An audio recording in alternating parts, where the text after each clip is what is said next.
Hello and welcome, everybody. Welcome to the No Name Music Cast. My name's Tim, and this is Joy.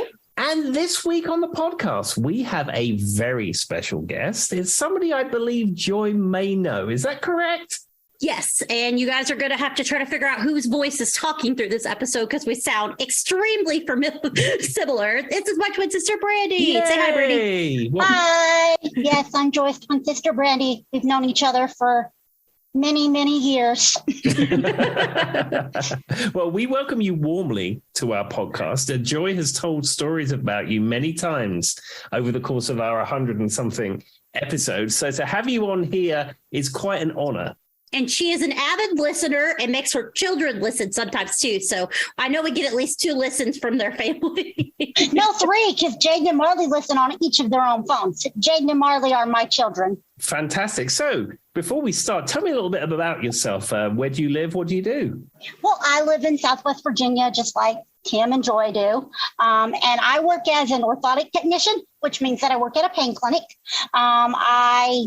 People that need braces, TENS units like back braces, knee braces, those types of things, I fit them for it. Is that something that you always wanted to do, or is it kind of a career that you fell into? I fell into it. My original degree was actually in teaching, and I did teach when we lived in California, but it wasn't what I enjoyed. And then I decided I wanted to get into the medical field, and so this is where I ended up. You spoke before we went to air. We was talking about Spotify and the fact that Joy's Spotify has been ruined by the TikTok experience. Now, you said that you as a Spotify user. Now, do you have an opportunity to listen to music while you're working during the day? When I'm not seeing patients, I have my own office, so I can listen as long as I close the door whenever I'm doing like paperwork and that kind of thing. So I'm not blaring it at, the patients in the office. They don't care. No, fantastic. And I mean, obviously, we're going to talk about the soundtrack of your life on this episode. But when you're working and you've got that door closed and you're between patients and you're doing your paperwork and stuff like that, is there any particular genres of music or any particular types of music that help get you through your working day?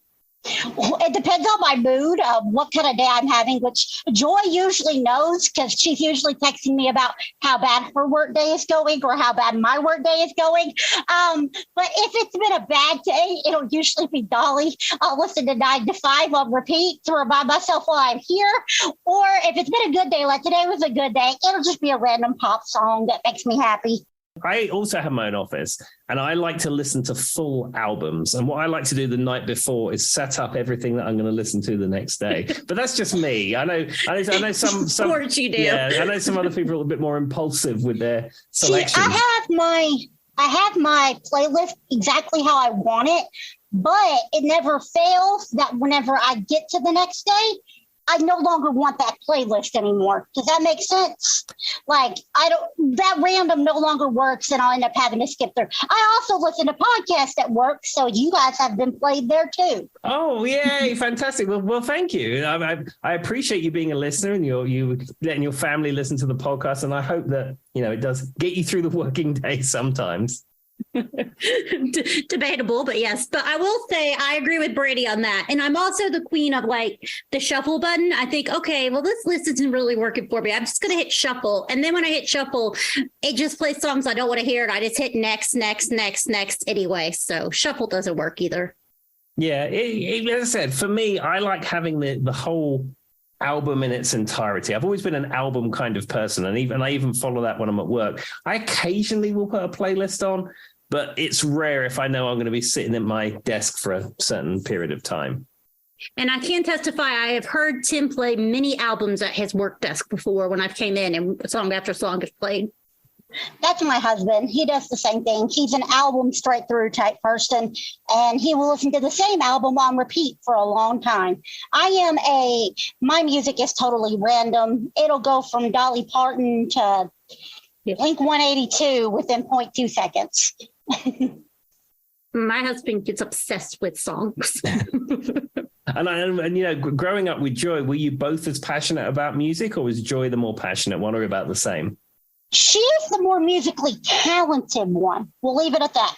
I have like the minuscule musical ability. I do play the guitar badly. I did pay it in our church band. Actually, I bring that up later on one of the songs.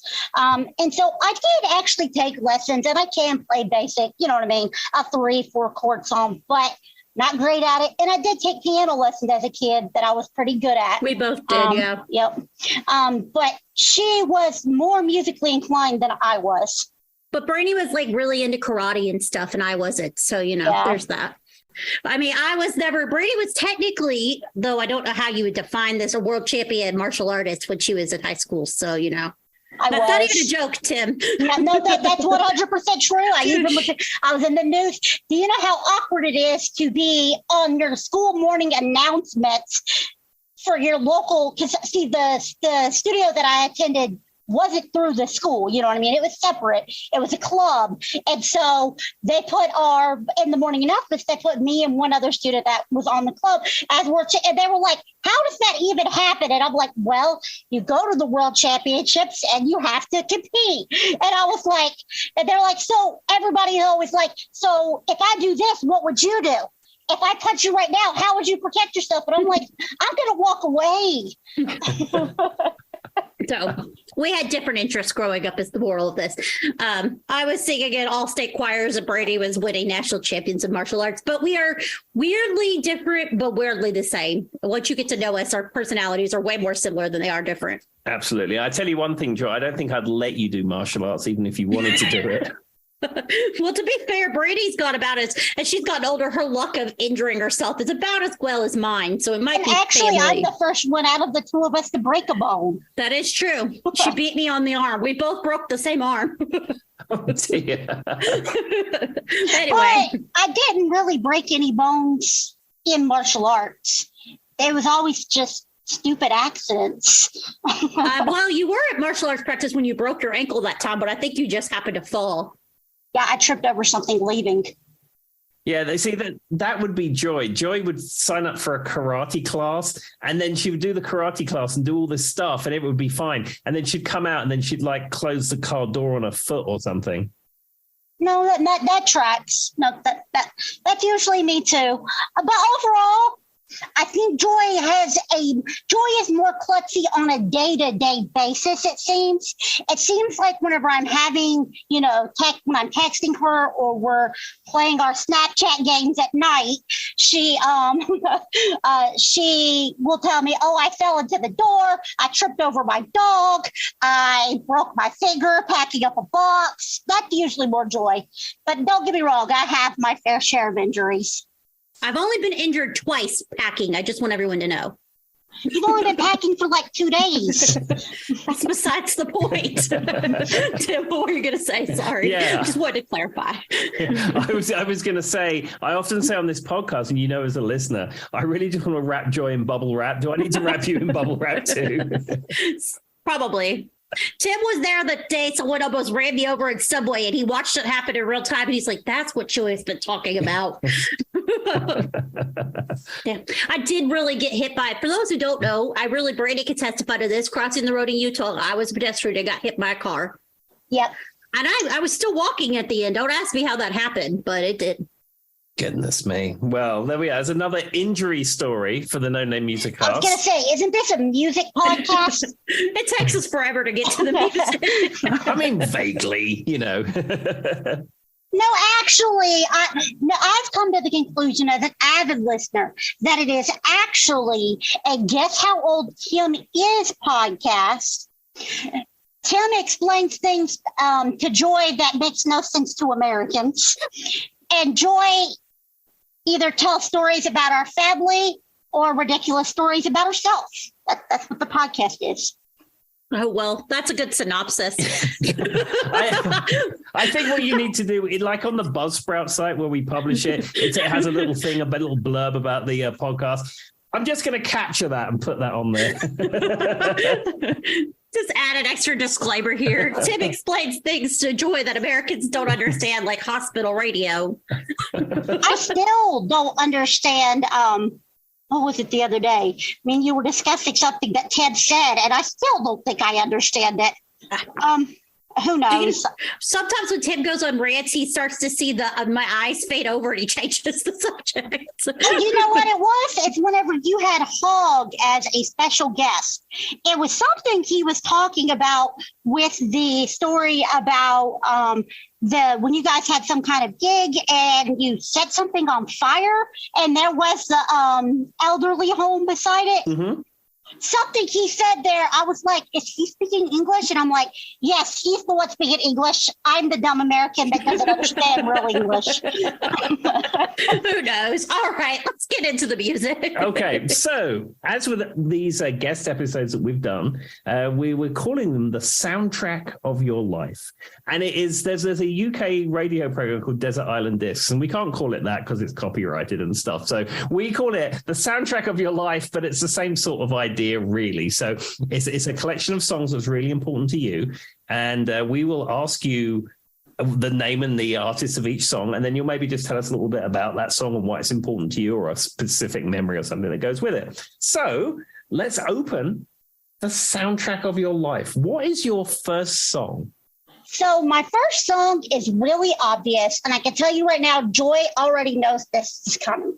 It's the song I'm named after. I was named after the song Brandi by Looking Glass. Ah, yeah. I think this came up on an episode a couple of episodes ago, because Joy was explaining where she may or may not have been named after, and then she explained about you and that particular song. Because remember, Mom and Dad have different stories of what I was named after. Yes, they do.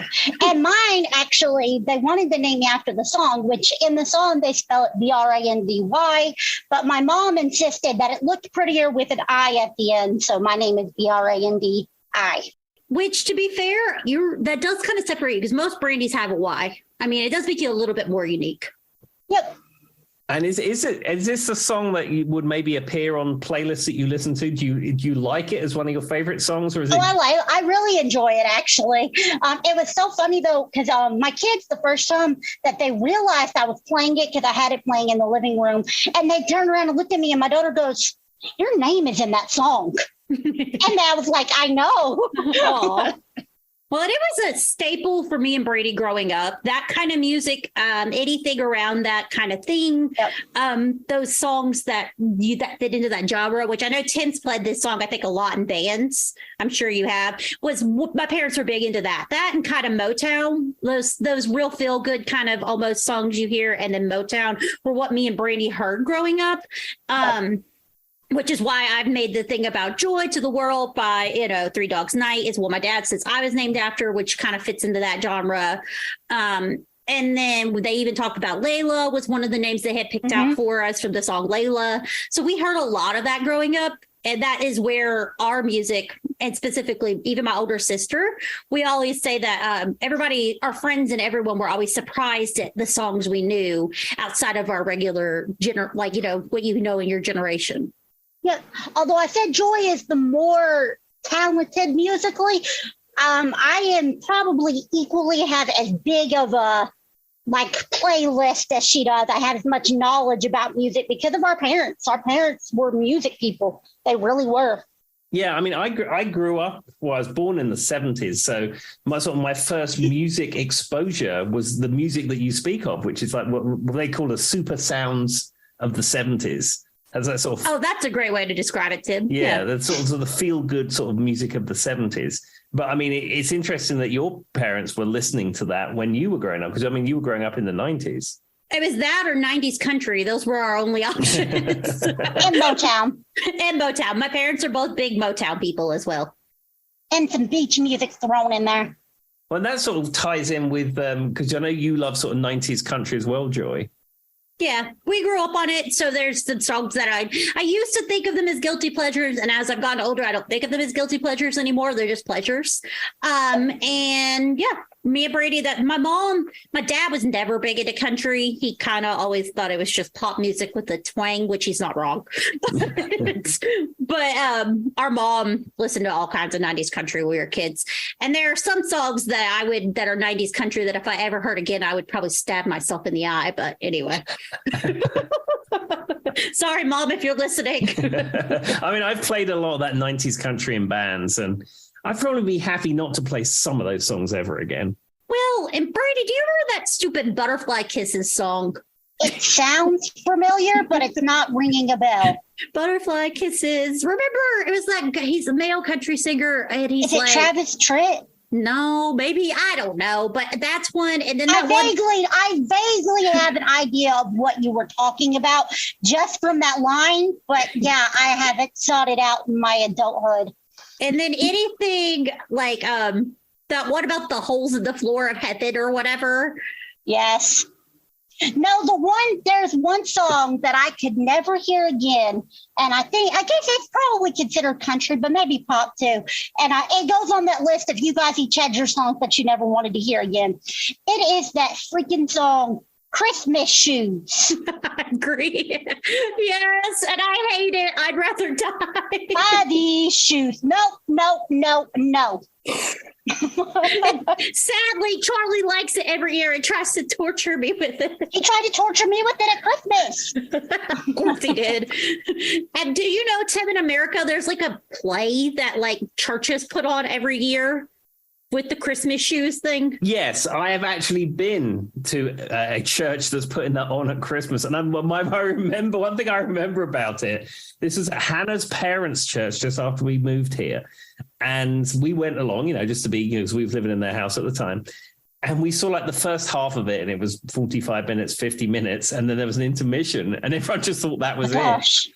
And then people started leaving. And they're like, no, there's a second half. And you're like, why? Why is there second half? And I have one question for you. Do you guys have a shoe in mind whenever you think about that song? Is there a shoe in your head?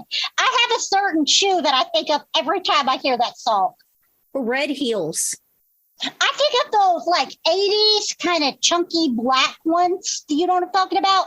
They kind of got the rounded toe. They're real chunky. They were real popular, which I don't know how old that song is, but they're kind of like the 80s looking shoe. I mean, by no means am I going to search it out to find out, but that's exactly what my brain goes to. What about you, Tim? Do you have a shoe in your head? The shoe that's always in my head are clogs. Of course. I don't think that those are the ones he thought his mom he wanted to give his mom for Christmas. I'm showing Brandi my clog on camera. You can't see this on the audio podcast, but look, I'm wearing this. Well, I'm not wearing it right now because it's in my hand, but I am wearing clogs this evening, as I always. Of course. The only person I know who says wooden shoes are comfortable, but anyway. Incredibly. I had to wear wooden shoes one time for a church parade, and it was like negative 20 degrees, and my feet went numb. Brandi thought her toes were going to fall off. I remember that. Because you were the Holland girl. I couldn't tell if they were uncomfortable or not because my feet were numb. It was an around the world Christmas parade thing for our church.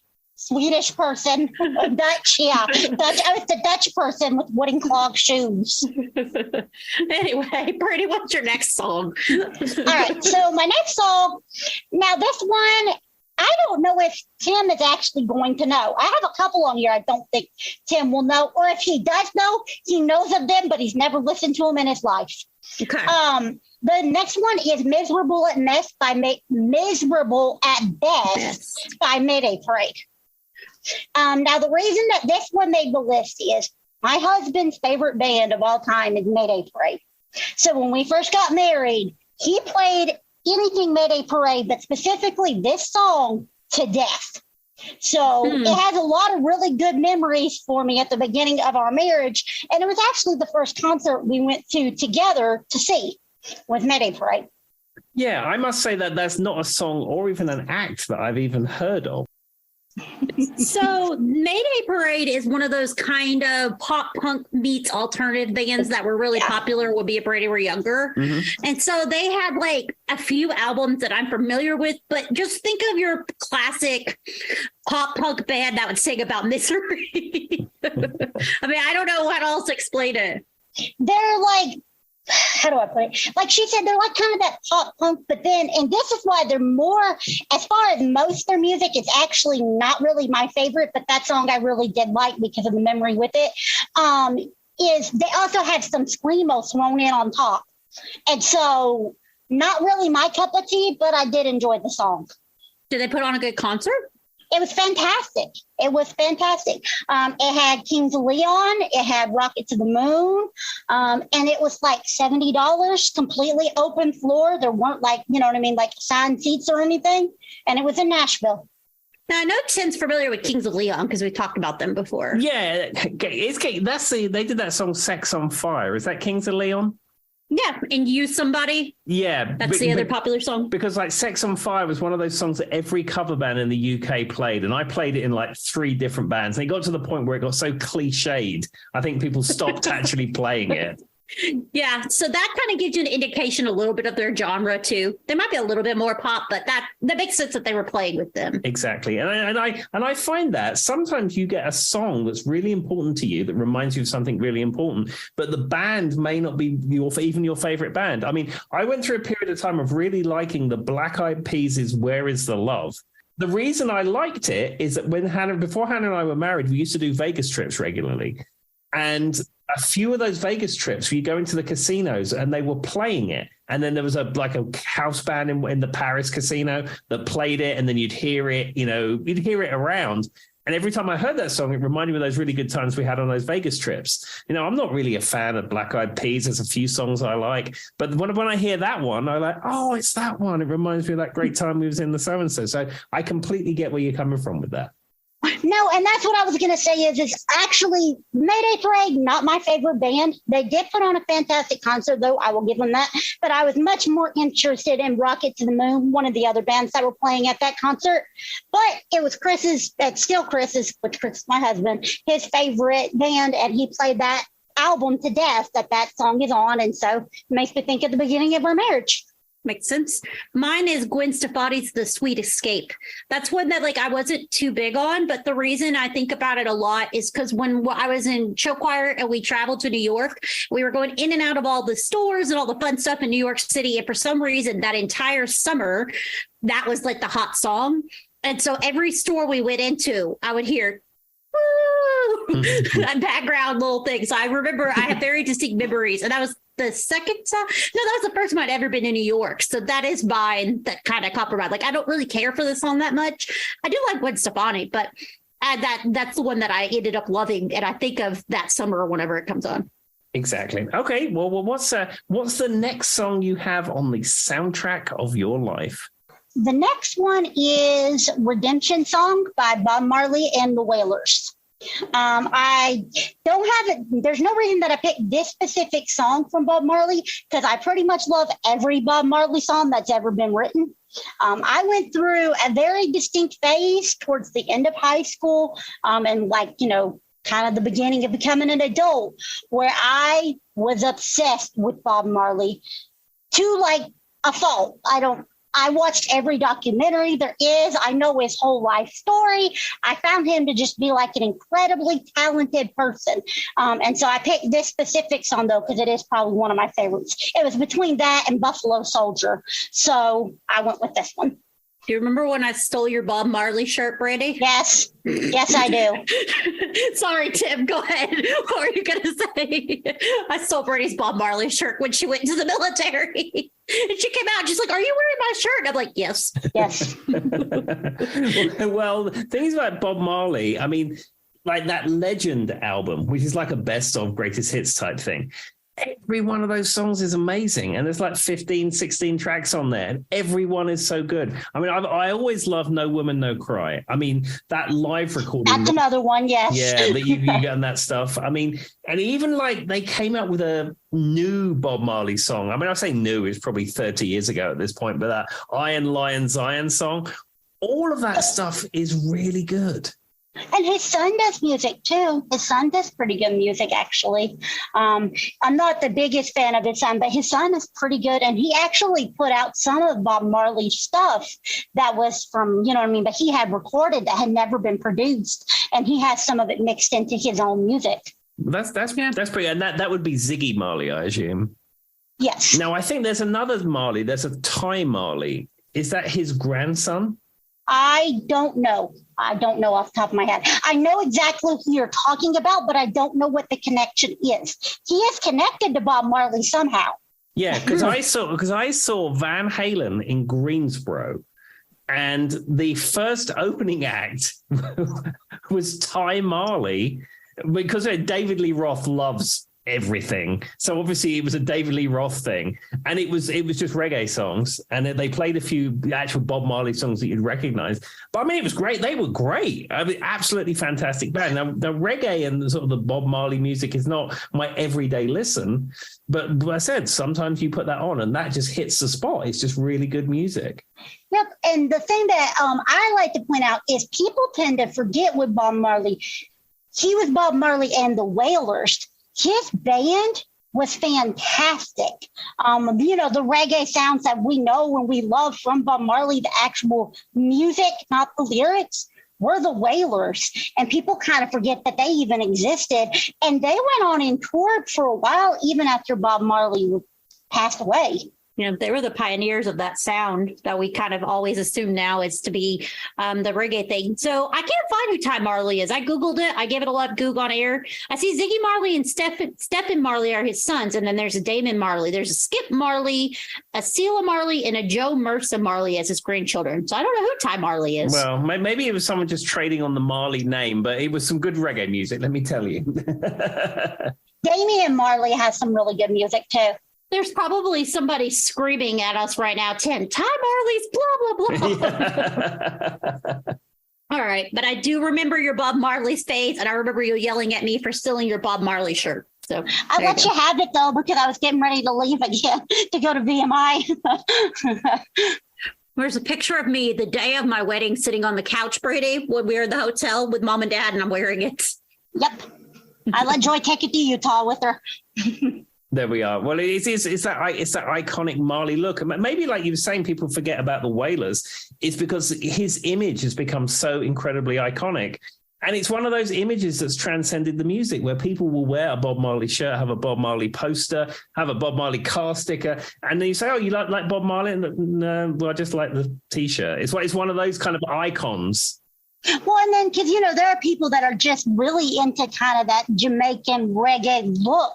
You know what I mean? That feel, that culture. And then, of course, there's a religion to it, too. I mean, Rastafarian is a real religion. All right. So my next song, now this is one, as soon as I say it, Joy is going to probably start laughing. She has the exact same distinct memory for it as I do. And yes, Joy, you are included in this memory, and don't hate me forever. It is 5, 6, 7, 8 by Step. Okay, so you guys have heard Joy and me talk about how much we love Steps. We love Death Club 7, which they end up on my playlist later too. But this song specifically, there is a very distinct memory for, because I liked all of Steps' music and it was kind of a childhood soundtrack. But I picked this one because I think we were in 3rd or 4th grade. And it was me, Joy, and a friend.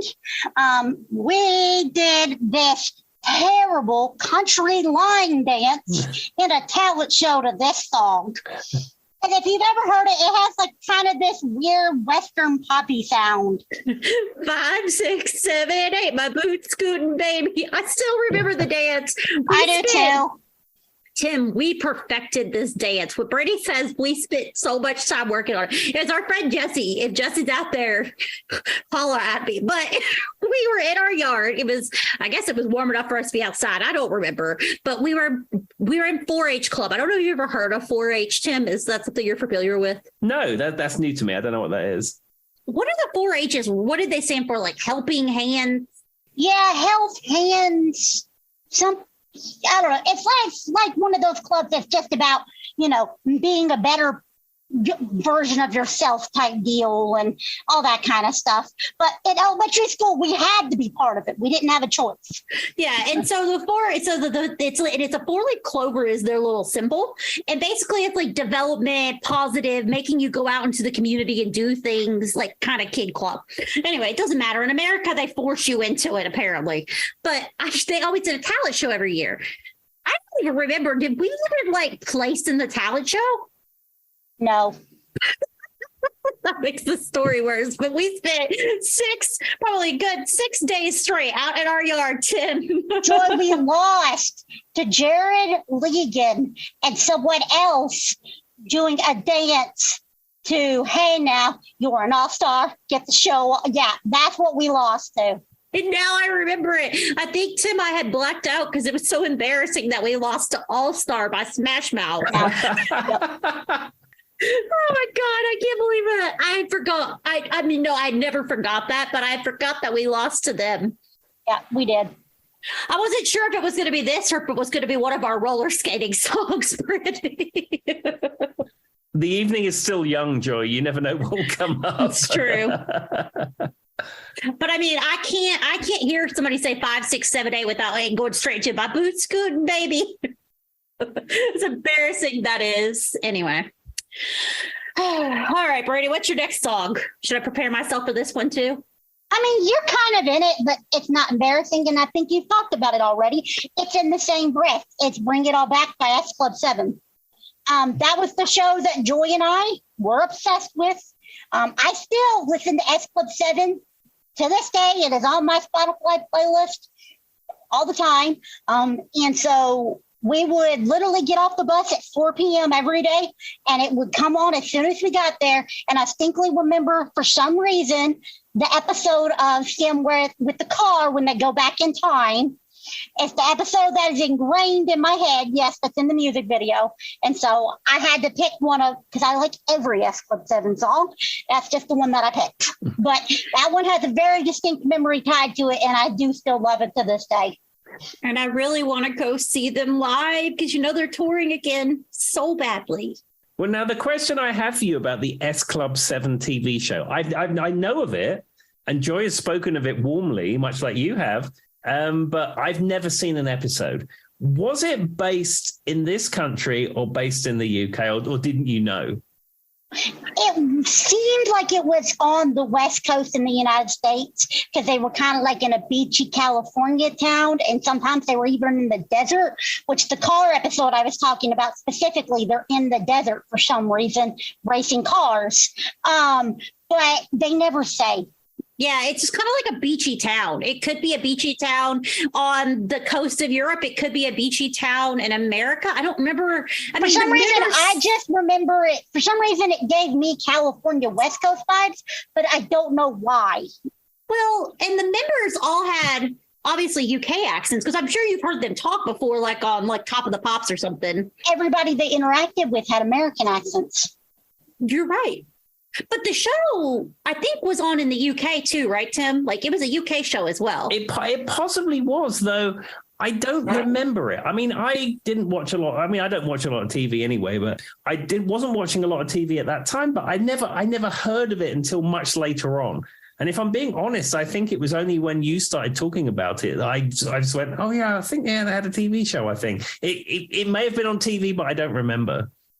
I don't think they ever gave like a indication of where they were, because they had British accents, and everybody they interacted with just about had American accents. So who knows? Yeah, it was probably supposed to be ambiguous or something. I mean, they were made by Simon Fuller, just like the Spice Girls. So, I mean, you get that kind of thing. They were designed to be that pop group with all the different characters. Sadly, I mean, we just lost Paul and so I don't even know if they're going to do the tour because, you know, he just passed away. And I think Hannah was like his girlfriend for a long time, and she was really upset about him passing away, which is one of the members of S Club 7. But wasn't there a member of S Club 7, Rachel something? Yep, that's the brunette. Yeah. It's Tina, John, Bradley, Joe, Hannah, and Rachel. I still remember that, everybody. Almost as iconic as John, Paul, George, and Ringo. Just saying. So close. Just like right there, Tim. I mean, it's not really the Beatles' fault that they weren't as popular as S Club 7. They were only together for like 6 years. Yeah, totally. I mean, it is true. I mean, you know, it's kind of like the Spice Girls. Like they just, you know, it's not their fault, Tim. It really isn't. Absolutely not. No. And for anyone listening, that is me and Brandi's sarcasm. Please don't take us seriously. I was hoping that came across. I'm not saying that I would prefer S Club 7 over the Beatles by any means. Honestly, it just depends on my mood in the day, which one I'd want to hear. True. But I mean, at the end of the day, there's no party like an S Club party. I mean, I'm just putting that out there. The S Club party don't stop. And that video is the one Brady's talking about where they were in the car in the desert. That's the time traveling, that video, which I think Tim said he's seen that video. Yeah, before. I've seen that one. Yeah, that's that episode. I honestly can't tell you what happened in that show. I know that is the only part that I remember. I remember that they went back in time and they were in the car, and that's also in the video because they took the video directly from the show. That's all I remember, but we were obsessed. And yeah, like, because every episode was just them going around beach towns and like singing. Half of them, they were just singing and dancing on the beach for no apparent reason. If you had to quiz me on what the actual show was about, Tim, I have no idea for a show that I watched. I don't know that there really was a topic besides hot young people singing on the beach. That's the whole premise of the show. It sounds very much like the Monkees, but in 1990.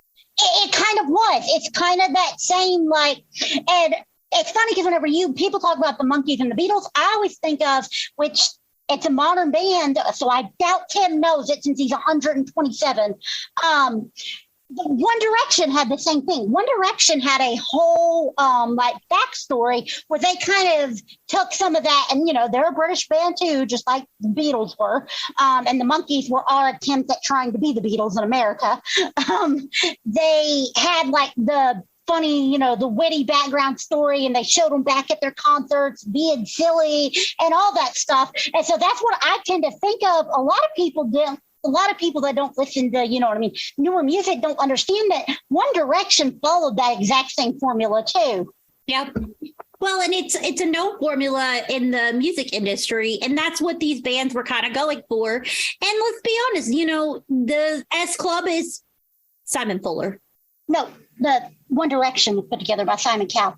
I forget that. Yeah, because weren't they all one of those TV shows too? Were they on like X Factor or something? They were on the X Factor UK, and they all auditioned individually. And Simon Cowell had said, "We don't like you guys individual. We're going to put you together." Same thing happened with Fifth Harmony. Yes, that band, the female band. I know exactly what you're talking about. But it's the same premise as S Club and Spice Girls. You find they literally put out wanted photos and then shove them all together and say, now you're a band, and made them become friends. That's just what they do. And then they wonder why they end up breaking up and don't like each other anymore. They didn't know each other. Anyway, all right, Tim. Brady, what's your next song? Now this one is probably the other one. I believe there's two on here that I think Tim is not going to have a clue what I am talking about. This one, even more so than Mayday Parade. Joy's going to know what it is, and it's going to sound goofy until I explain why it's on my list. It is Buy You a Drink by T-Pain. He may know that because Tim's talked about T-Pain before. I am aware of T-Pain. I saw an interview with T-Pain, and I think he just bought like a gold-plated Lamborghini or something. And that tracks. Yeah. And the interviewer said to me, he said, don't you realize? He said, fame is fleeting. He said, why are you buying a gold-plated Lamborghini? You should be investing in it. He said, look, this is what I do. He said, if I make $1, 50 cents goes in the bank. 50 cents is how I enjoy myself. He said, if I bought a $150,000 gold Lamborghini, I earned $300,000 that year. He said, I'm enjoying myself. I'm having fun. And he said, I'm thinking of my future. He actually is known to have been one of the few people from that kind of era back in 2009 and 2010, back whenever T-Pain, Akon, those kind of rappers and musicians were everywhere for a minute. The kind of I don't know how to put this nicely. They were like synthesized music, whenever there was kind of, everybody was kind of with that same stuff. There we go. Joy said it with, and I was trying not to say it not to be mean. T-Pain, though, is openly auto-tuned. That's his sound. And so, but he is also known out of that group to be the one that has invested his money the smartest. Oh, go ahead, Tim. And I was going to say that certainly ties in with the interview that I saw with him. He seemed like a very astute businessman. He is, and he's classically trained. He has a college education, very smart guy. He just knew what sells and what he liked. Well, and he was on The Masked Singer and won because he's actually an amazing singer. If you ever hear him do the Tiny Desk concert series, Tim, amazing. He can sing so well. He just knew the auto-tune thing was popular at the moment and made money. And he's also famous for being on the live action episode of Aqua Teen Hunger Force, where he played Frylock. Yep, I know exactly. Brady watches it too. But we never got to, why is it on your list, That's Brady? what I was getting ready to say. The reason it made my list is because I was saying is, I'm not going to say exactly what year we graduated, but it gives you guys a good indication. Right after Joy and I got out of high school, the T-Pains, the Akons, all that auto-tune hip-hop meets pop music was huge. It was just everywhere. Well, I went to basic training right out of high school. And when I was in basic training, you have no exposure to media. First of all, one of two things that I remember is Bernie Mac died when I was in basic training because I heard it on the radio. Don't ask me why I remember that, but I did. The other is there was only one time that you really heard music the whole time you were in training, and it's when we would get on buses to go places, because the charter buses weren't the armies. They were just, renting them to take us places to do training. Buses, yeah. And so they would still play the radio. This song was always on the whole time I was in basic. Every time I got on one of those buses, I heard Buy You a Drink by T-Pain. Every single time. And it was ingrained in my mind because I didn't get to experience it like everybody else did whenever that song first came out. But it stuck with me because I really do like T-Pain and I like the sound. That was the song that I heard every single time I got on one of those buses.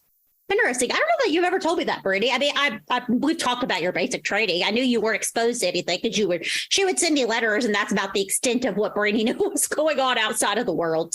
And I heard that Bernie Mac died on the radio. That's the other thing that I heard on those buses. I don't know why. Which is ironic because remember, our mother always hated the Bernie Mac show and wouldn't let us watch it.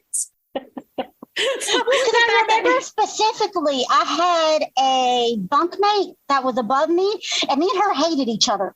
We hated each other. She was just mean for no reason other than to be mean. You know those people that are just mean just to be mean? And so we did not like each other. And in basic training, there's stuff called contraband. And what I call contraband is not what you're thinking it is in real life. It's stuff like sugar packets that people would steal from the cafeteria whenever we would eat, or the mess hall, or things like that you weren't supposed to take back to to your barracks. She would take them and hide them on top of my locker. And the reason that the Bernie Mac story sticks out in my head is because that night she was sitting up talking to somebody else about how sad she was that Bernie Mac died. And because me and her hated each other so much, that stuck to me. What a story, Brandy.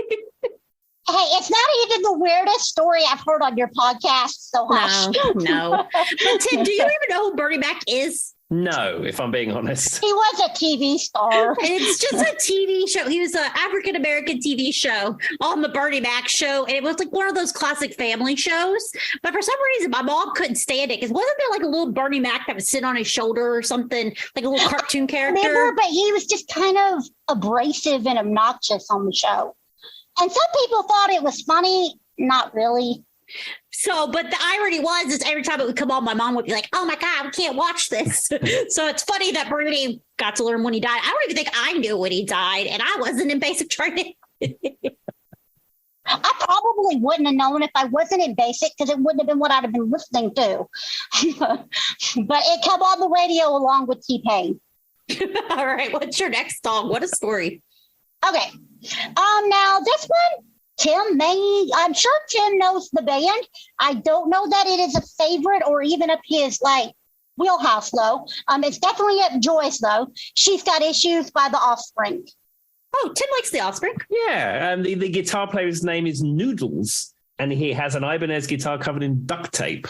They were one of my favorite. When I saw them live, the Offspring was one of those bands I had tried to see live 3 times, and something always happened, Tim. Oh, yeah, I told you this. I finally got to see him. I was so excited. And that was the night that there was a hurricane that came through, and I almost missed them again. But I was like, you're not stopping me, hurricane, and I went anyway. So why is this particular song important to you? Okay, so it's not so much this particular song as the whole album, Americana. The reason that it is on here is because, and I think Joy might have spoke about this before, my older sister when I was in the end of elementary school, the beginning of middle school, had that album. And she played it a lot. And it was kind of my first introduction to that sound of rock music. I mean, I had gotten into some of like AC/DC, some of, classic rock from my parents, but it was my first introduction to that type of rock music. And when I say I was obsessed, I was obsessed. And still to this day, they are one of the few bands that I can listen to that entire album from beginning to end, and I won't skip a song. Literally love it. And I still haven't got to see them live, so I'm a little salty about it. Well, we'll go together next time. Fine. Yeah, I think out of all those sort of pop punk type bands, the Offspring have a very unique sound about them. And you can almost tell it straight off. I mean, a lot of those other pop punky type things, they kind of mush into one. But when you hear an Offspring song, it's very distinctive. He has a very distinct voice. The tone of his voice is just so distinct and deep, and it kind of adds richness to his music. Also, although he falls into the pop punk genre, they kind of touched into a little bit more harder topics than some of the pop punk bands of that time did. Don't be wrong, they had their goofy, you know what I mean? Why don't you get a job type songs and Pretty Fly for a White Guy. But they also had songs that were like about real serious issues at the time. And what is the one they do that really, there's like, if you go see him live, they have like a real pretty breakdown where he plays the piano and he does like a whole set genre with a lot of those songs that are a little bit more intense.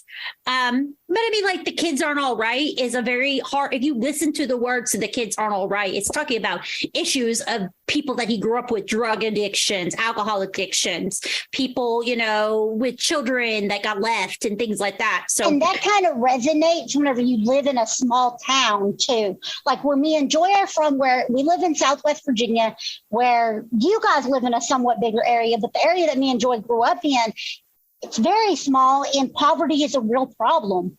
Drugs are a real problem. So that song specifically kind of resonates with that idea of, all the people that he grew up with ended up into one of those problem categories. We made it out, Brandi. But anyway, yeah, no, and I will say that Maricot album, maybe the other one, Brandi, I could think of that we listened to maybe as much was Sum 41's All Filler No Killer. Yeah. That one was a big one for us, Tim. We had a burned version that we paid for legally. What is LimeWire? I've no idea what you're talking about. I'm not even speaking English. What are these words? But I think Tim makes a good point. And I will say, when we talk about they have a different sound, the Offspring do. A lot of people who are into alternative rock tend to like them. People who are into pop punk tend to like them because they do have a different sound. But they've been around for a long time too. Like they're a band that spans from like the late 80s all the way till now. Like they're one of those bands that's had an album that's least charted consecutively since the beginning of their career. And each one sounds a little different. Like that one song, there was one day I had literally a hangover. This is years ago. Thankfully, I don't do that as much near anymore. But I kept thinking of that stupid song. I've got the worst hangover ever. That's them. Tim, I don't know if you've ever heard that song, but every time, yes. And it's so stupid, but I get it. But anyway, all right. What's your next song, Brandi? All right. Okay, so I have something that might be more in Tim's wheelhouse, finally. Although he says he does like the Offspring, this is much more for a 147-year-old. Of course. You got 20 years older. I know, you just keep getting older and older every time I say it. Leaving on a Jet Plane by John Denver and Mama Cass. Now, I picked the version with Mama Cass on it for a specific reason.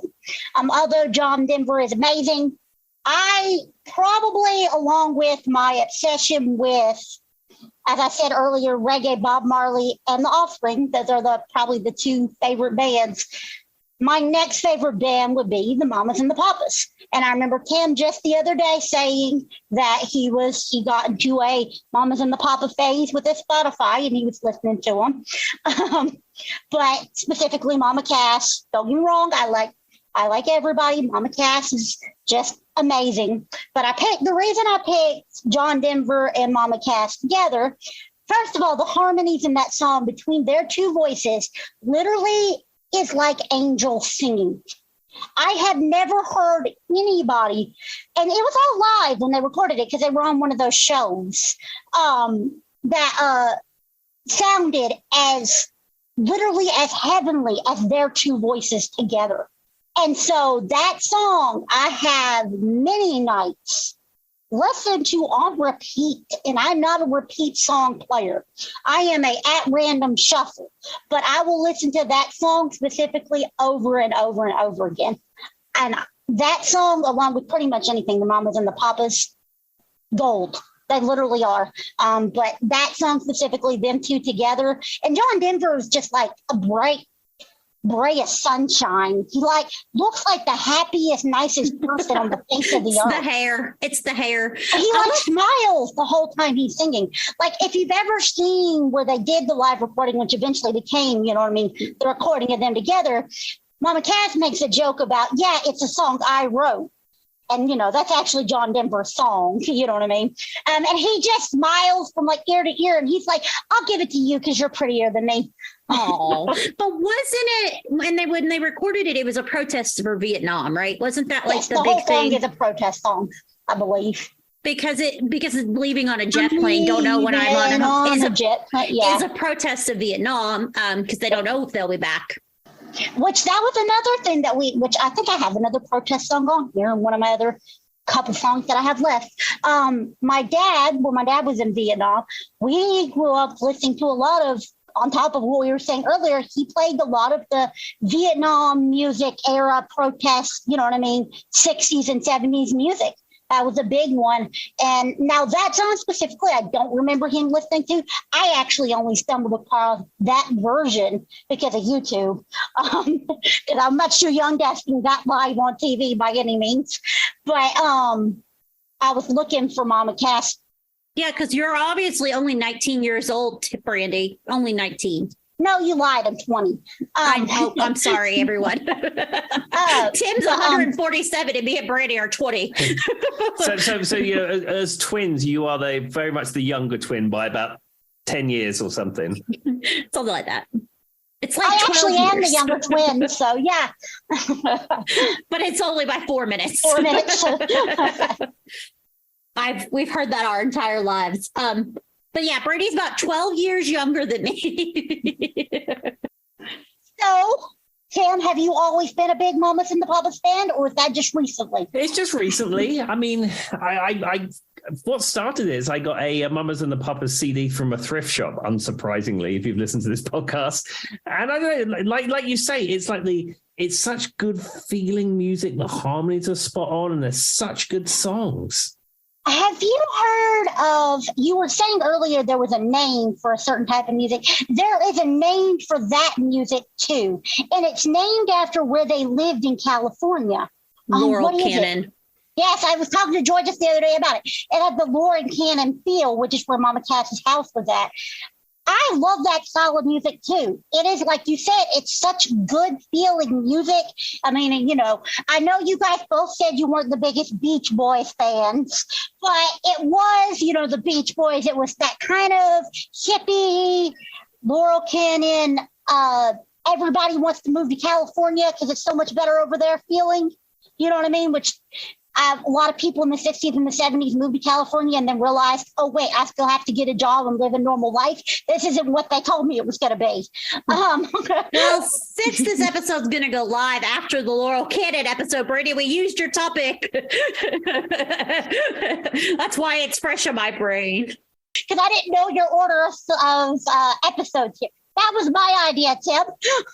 But yeah, no, that Laurel Canyon sound, love it, but specifically the Mamas and the Papas. But that song is just beautiful. Well, and their harmonies, like Brandi said, that's a great example. We had Tim talk on the podcast a lot about the difference between sounding good and what an actual harmony is. And that's a really way to, like, if you listen to, Mama Cass can probably harmonize with like anything, I think, if you listen to her well. And like you said, I believe you brought up the one where she's eating the banana because she was protesting, not Mama Cass, but Mama, what's her name? What's the other Mama's name? Mama. Oh, I don't remember what her name I is. can see her face. I keep thinking Cass Elliot, but that's that's Mama Cass's name. Well, the other mama in the Mama and the Papas, she was protesting the fact that they were wanting to make them not sing live. And she's eating a banana while she's singing. Do you know her name, Tom? No, I can't think of it now. Joy, maybe you could give it a goog. I am. Because I feel bad that we can't remember her name. I do too, because she's equally as great. But the Michelle Phillips. That's Mama Michelle, yes. There we go. Yeah, their sound just beautiful. And the Mamas and the Papas, which is so weird because although we did hear a lot of that music growing up, I don't remember our parents playing the Mamas and the Papas that much. Our mom did more than Dad. That was probably more a mom's alley. But anyway. I kind of discovered them as an adult on my own again and became obsessed again. But to be fair, only thing I remember, is All Believes, like pop hits, like the top hits. I don't remember Mom and Dad really delving into there. They're kind of like how we said with the Beatles, although the Beatles had so much music, they've only been together for 6 years. I mean, they did more in 6 years than most bands do in 40. They were only together for a few years too before Mama Cass passed away. Yeah. That's unfortunate. We've talked about that on the podcast a lot. That actually is a big, I wouldn't, in the future, I might do a topic about like these bands that, sadly were cut short. Like, because there's a lot of them that like put out a lot of music very quickly. But then you feel like they've been around for a lifetime, Tim, but they were only here for like 3 years. It's so weird. Yeah, because I remember we used to joke when we had the band with Hog, Rough Justice, we used to joke that band, we had that band like 3 times longer than the Beatles existed. It was ridiculous. But you don't really think about it because you've been around their music your whole life. And so it doesn't even dawn on you that they weren't around for very long. And there's probably a whole slew of bands that Yeah, and I think like you say with the Mamas and the Papas, the hits are just so iconic. And they transcend generations. So you assume it's this band that was around for decades. It's like, no, they were around for 3 years or something. And that's the first time I heard that about the Beatles. I was like, wait a second. I went through a list of every big hit. I'm like, how did they have 472 songs in 6 years? How is that humanly possible? It's true, though. And they were ram ragged, though.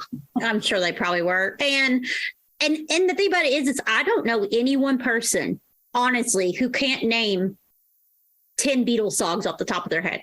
I don't know anyone who does. My 12-year-old son can. Jaden is obsessed with the Beatles. Marley, she probably can name about 5, but she's only 10, so. We'll give her a break. Gosh, Brandi. Yeah, but she knows all the K-pop bands we don't know on trivia. We play trivia. Brady's kids are called in anytime there's a K-pop band, Tim, because we James called in for video games or anime. Anyway, all right. What's your next song, Brady? All right. So the next one, this one is another one that I think Joy might hide her head in shame a little bit about. It is "Lean on Me" by Bill Withers. Oh, is it Weathers or Withers? How do you pronounce his last name? I'd say Withers. Withers. You're probably right. Yeah, I'd say Withers because there's that great joke that says, how do you turn a duck into a soul singer? How, Tim? You put it in a microwave until it's Bill Withers. Oh, my goodness. There's just awkward silence and me and Brady are staring at him. Okay. No, and the thing is I don't think it's been so long since I've actually heard that name. And then there's like 472 versions of this song. Yep. Literally everybody and their mom has covered "Lean on Me." And the reason that I'm bringing it up is because we actually covered it. Joy has mentioned many times that a lot of old artists got their start in the church. That's where I learned to play the guitar. "Lean on Me" was the first song I learned to play on the guitar, that I got lessons from my pastor because we were in a church band that we're not even going to go into it. It's possibly the most cringy thing we could bring up, but I was such a bad drummer that my mom thought I was making fun of the band at one point. No one thought I was making fun of the guitar. I actually could play "Lean on Me." To be fair, they took me off the drums and made me sing because that's what I was better at. And play piano too. But because I think the whole song has 3 chords, but it was the first song he taught me, you know what I mean? So that song is a distinct memory for me because not only did we cover it in this band, and although me and Joy are not fond of talking about it, the band actually did a lot. There's recordings of us. We traveled. We went, you know what I mean? We really did a lot. They only recorded the album after they took me off the drums. I was singing on the album. That's true. And so, yeah, I wish that wasn't a joke, Tim, but it's not. It's not. I was a bad drummer. But yeah, so that was the first song I learned to play on the guitar. And although I don't really play guitar much anymore, I do know how to still play it. I can play it on the piano too. Like I said, I think there's 3 chords to the whole song. Yeah, I'm sure there is. But Tim, so Brady doesn't want to say it, and I'm just going to say it, even though it's the cringiest thing in the world. Do you want to guess what the name of the band was? Please don't. Well, I can exclusively reveal when I was at school, the first band I ever had was called Stud. So can it be more cringy than that? No, Brady, I think it's worse. Well, because it has like a cliche meaning, like religious meaning is kind of the problem. So it's called Gone Fishing, and they made us wear shirts that said Gone Fishing, a Christian tradition on them, and they made us wear fisherman hats. Yep. And when I was an adult, I went into a local Goodwill, which for those who don't know, Goodwill is just a thrift shop in America. And one of our shirts was in there. I didn't buy it, but I took a picture and sent it to Brandi. And the worst part is the only reason. So we have one of those, like a cheer mom, Tim. Do you know like a cheer mom, like a mom who's obsessed a little bit too much with what their kids are doing? We had a mother. Not our mother. Our mother dropped us and ran. She didn't want to hear me play the drums. No. But anyway, the bongo drummer, the guy who actually ended up playing the drums and played them well, Colt's mom, band, and he was quite good at the drums, and he took over my part. His mom was a little too obsessed with the band, and she came up with the name. She came up with the T-shirts. She wanted to make us all wear fishing hats, and that's where I drew the line and said, absolutely not. I refuse. And she was the one who made us go do photos. I'm pretty sure she was behind the record deal. Like, this mom thought we were literally the next. In our defense, we did travel and perform gigs like every weekend all over the state for a few years. And we had 2 practices a week. It was not, we actually did not sound bad. We sounded okay. But well, the thing that was annoying, or what I would say, the thing that was awesome about this was, even though I don't, I'm not religious very much anymore and not really into that kind of lifestyle, I will give credit to this pastor. He cared. He was amazing. If you were going to have somebody who I think Sean was a great example of what I want religion to be, it's this man. He didn't force any type of, he took his time. He loved music. He gave us the chance to use our creativity and put ourselves into these things.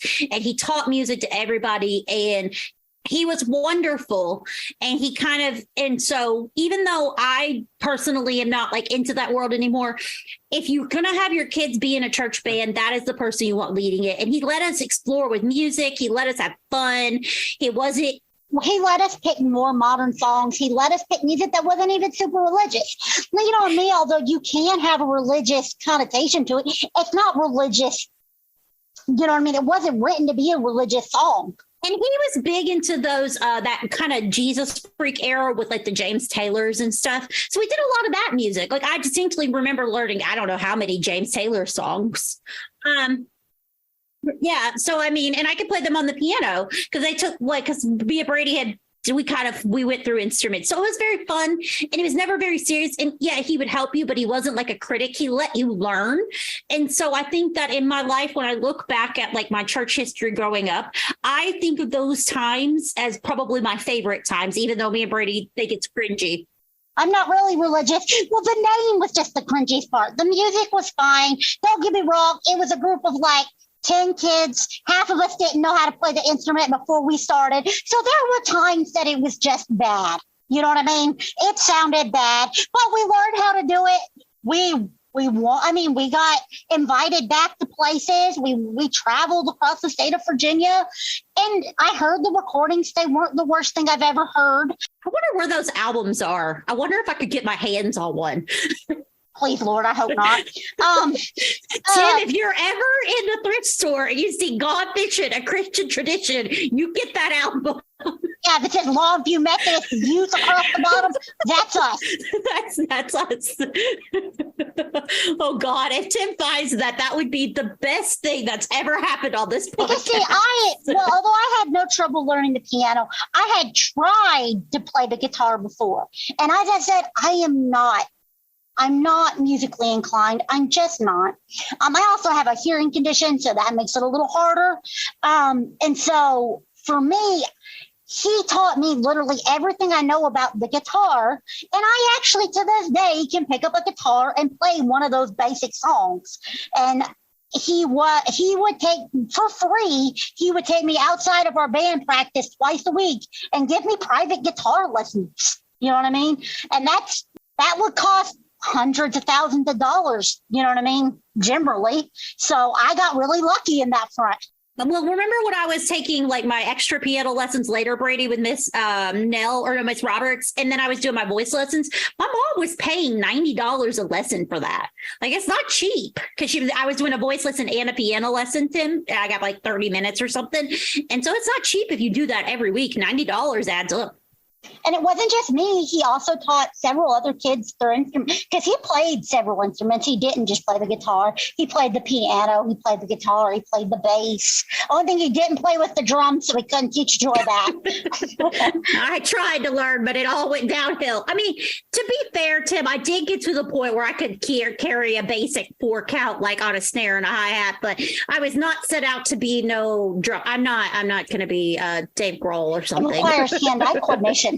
That's true. That's the problem, is they were counting on me to keep everybody else in line. And if I'm a 30 seconds delayed in everything I do, it doesn't really work. There is probably, because Devonna, the person you were just talking about. Oh, I left her name out. This person Joy was just talking about, Tim, you've got the magic erase button, right?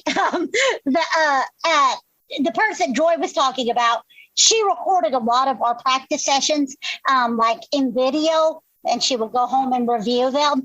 Because I don't know, this woman was dead set that we were going to be world touring in a few years. She took it more serious. Yes, she took it more serious than most of us did. And there's many videos of me playing the guitar, turning around and looking at Joy like, what are you doing? What are you doing? That doesn't sound like anything. I didn't know what I was doing. I bought a drum set and went with it, okay? I was 8. I don't know. We were not 8. We were like 13. Fine. I was older than that. Anyway, well, we've been talking about this for a while. All right, I got one more song, by the way. So this will be your big wrap-up song of the soundtrack of your life. So this is the last song you have. Okay, so, and this is, I said I have one more protest song. This is For What It's Worth by Buffalo Springfield. I knew that was going to be your final song. I knew it. Joy knows this has been my favorite song since I have heard it. Like I said, everything else was kind of like, I love the Mama's Pops, I love all. This was, besides the Offspring, this was a song that I played on repeat. I am obsessed with, and I think it is still, the message in the song is still as important today as it was when it was written. We literally have not learned much since the 60s, apparently. Not in America, anyway. Not in America, yeah. I don't know. The rest of the world, you guys might have gotten it together. America, not so much. We're still struggling. I don't think we're ever going to get it figured out. But that song is specifically just my favorite song of all time, and it's been on every playlist I've ever made. Well, that's good. And I was lucky enough to hear Crosby, Stills and Nash in Roanoke perform that song. That's awesome. Was that recent, Tim? It wasn't too long ago you were just talking about this. I didn't know they had a version of that song. Well, I think they play it in concert. I don't know whether they okay. Yeah, because Stephen Stills is in the band. It was 2012, 2013, something like that. They must have just brought it up. Yeah, they came to the Roanoke Performing Arts Center, and Hannah really wanted to see Crosby, Stills and Nash. It was like a big ambition of hers to see them. And, we're lucky that we did see them because, we've lost members of the band since. And that was like one song that they played towards the end of the concert, and then people loved it. You go to the chorus part, they'd put the lights on the audience, and the audience would sing it back. And it was fantastic. Well, and if you look at Buffalo Springfield, how many great people were members of that band? You've got Stephen Stills, Neil Young, what's his face, Jim Messina from Messina and Loggins. Mm-hmm. Like, there's like so many members of that band who went to do other music on top of it. But they were and they weren't together for too long. It was a very short period as a band too. They were a very short period of a band too. Yep. But in this song, I think Brandi knows this, is actually a protest song. Wasn't it about like a stand-in? Wasn't it? It's not a protest song about Vietnam. I talked about it in the Laurel Cannon episode, but I don't remember what it was about. Yes, it's specific. It's a specific protest that he's talking about, but I don't remember what they were protesting at the time. He does make some Vietnam references in the song, though, too, on top of that. And he talks about a lot of different things. But that song specifically, though, has always been my favorite. Do you know did Buffalo Springfield, one of the members, write that song? Or was there anybody else that did that song before them, Tim? You would be the one to know this. I would assume it was their song, being a protest song and what have you. It is. I know that because of the Laurel Cannon episode, Brady, because this song comes up in it. My episode also. Yeah, and we talk about, it's something about some law they were trying to pass in California was actually what it's about. But then, like Brady said, there are some like things about, war in it, of course. But yeah, they wrote it. I'm sure it's probably, what is that? It's probably, I don't know if Neil Young wrote it. He might have wrote it. He's a darn good songwriter and loves his protest music. So maybe. What was something you were telling me, Tim? Didn't he just do a protest song like recently, Neil Young? And you were telling me on one of the episodes that it wasn't too long ago he put something out. Yeah, I mean, he's always, very socially conscious, Neil Young. I can't remember the name of the song, but yeah, I think he had an album out not recently, and it was protesting wars or injustice or something like that. I know you were talking about it on one of the episodes. That's not surprising. They're always protesting something. All right. Well, I didn't get too embarrassed this episode. Thank you, Brandi. Yeah. Thank you, Brandi, for coming on the No Name Music Cast. So thank you for coming on. Thank you for being a listener and supporting us and introducing the podcast to your family too. And it was a pleasure to have you on here. Thank you. And I know I'm not as cool as Hog over there with his 42 bands or your other people that you've had on, but I hope it was interesting. Absolutely. I mean, we value anyone that comes on to talk about music. We all love music and you're passionate about it too. So thank you. And you are just as cool as them. Don't let Phil joke about that he's that cool. Phil's not that cool. Sorry, Phil. I'm just kidding. I'm kidding. But no, Brandi, you're fine. All right. Do you have anything for the people, Tim? Just be super kind to everyone you meet. All right. Bye. Bye-bye. See you later. Bye-bye. Bye.